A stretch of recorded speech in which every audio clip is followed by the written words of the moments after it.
TCG Meta Slayer, what's up guys? I just want to give you a little bit of an update.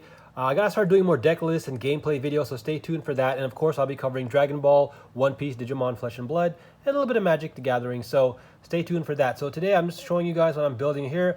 Got my little toolkit right there, some of my decks. I'll do a video soon too about how I store some of my Dragon Ball decks, because I have a lot, and you see it right there basically. But anyways, yeah, I've been wanting to try to rebuild here the Son Goku GT. I really like the GT series, so I picked up also the new green leader, the one from Power Absorbed. So if you haven't already, you can check out some of my shorts, some of my pickup videos, just getting all the archetype cards, and then I'm going to go ahead and customize it. So with this one, I'm pretty much looking at a new way to build it, and you know, this deck has pretty much suffered because there's been a lot of anti-unison cards, which is fine, that's fair, but also the deck kind of doesn't have either, it's a little bit more mid-range, so it doesn't either have enough early game power or enough late game power, and the mid-range is just not thick enough right now. It's not powerful enough against other decks, so it's red, and red's been always being hit with a bunch of bans, so as far as, competitive decks go, I'll have to test this against whatever meta is being, current and whatever, but again, if you're going to play, casually and you just want to build decks to take on meta decks, then I'm sure this can eventually be able to beat whatever's popular.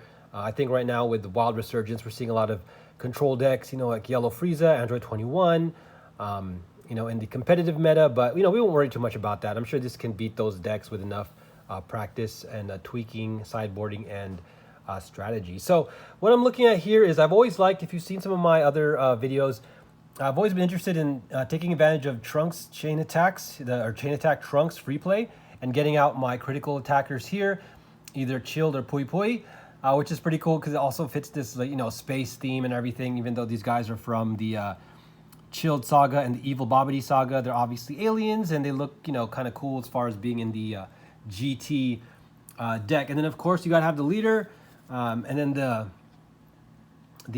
unison. So I'm going to run 2 unisons, maybe 3. You start with 1 in play, and then maybe if it gets destroyed or something like that, you do have a chance to bring it back. Also having a second one in the deck, is not terrible.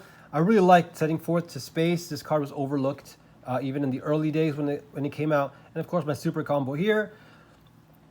Pan Soaring Through Space is a very powerful card. I remember buying these around close to $10. Now they're probably only worth like $1 each, since the popularity of the deck declined, but still really cool, and a must-have because this helps get your cards underneath your unison, because the main thing with this deck is you want to get cards underneath the unison.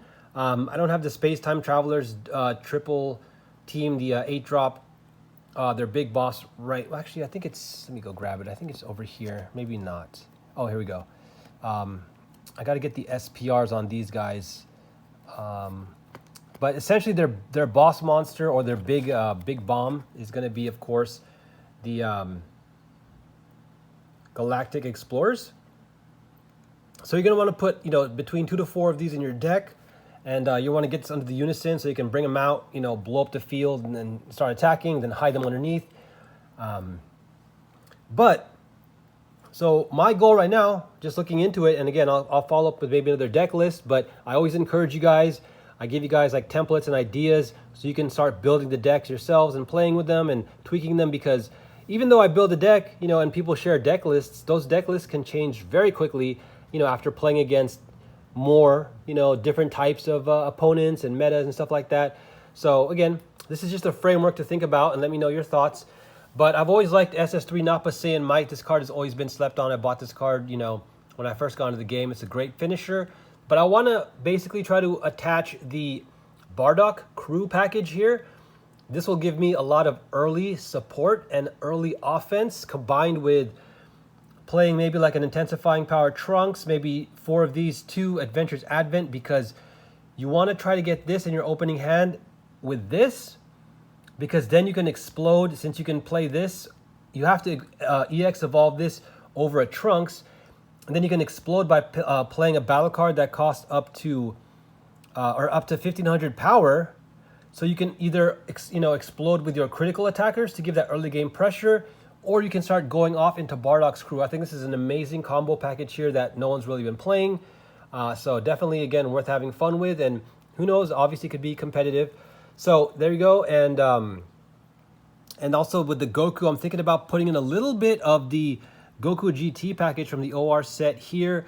I know this was early in the game, so this is kind of an over-costed, and not as energy efficient, evolution, but maybe using one of these guys.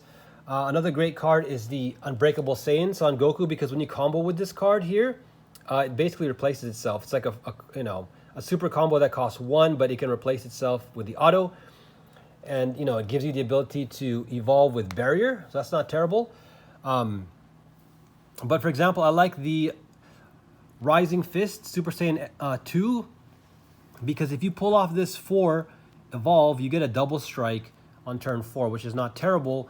Worst case scenario, it could be just an energy charge, or it could be a 10k combo for 1. So I'm starting to see this philosophy where I like to build decks with cards, and this is what's so great about Dragon Ball. You can put cards that are situational and may not always be useful, but they can always be charged as energy. They can always be used as combo power. And this is nice to have as a 10k option, because again, if you don't have an energy to, or if you have spare energy but you don't have like a counterplay or something like that, this is a nice way to hopefully tip the combat in your favor, so you can survive an attack, or it could be a game winner, right? If you're able to pay for 1 and get that extra 10k in and hopefully out combo your opponent. So very versatile. You just want to balance it out, because I think 8 is the top amount I'll put in my deck, and might even be too much, depending on how your deck runs in card draw, because you don't want to get stuck with these and then you don't have enough energy to combo them. So you want to carefully tune your deck between, like I said, 4 to 8 of these 10k combos. And especially I know a lot of dual color decks have that issue as well. If you get too clogged up with 10k combos, you can lose because you're not able to play all of them when you're getting either attacked or when you're trying to go for the win. So keep that in mind, guys. Other than that, everything looks great. This is the new promo card for the Zenkai pack. Still not too sure how great this is going to be, but I will be experimenting with it for sure. I have 1 copy now. I'm going to take a look at my build here and decide if I want to pick up more of these. And finally, the last thing I want to say is I haven't shown any counterattacks here, so I'm definitely going to think about running, the standard after image and the, what is it called? The, that's not the homicidal clones. It's the testing the opposition. And then I'll look into some other stuff. There's some other, I think, red extra cards that also don't see very much play. And I'm also going to take a look at what's been coming out in Wild Resurgence and Power Absorb. So keep that in mind, guys. If you have any suggestions for counterplay cards or counter attack cards, let me know. All right, I'll keep you guys updated. Hopefully I can give you some gameplay videos ASAP. All right. In the meantime, keep your faith, say a prayer, spread that love, be positive, be thankful. Be coming back at you. Peace.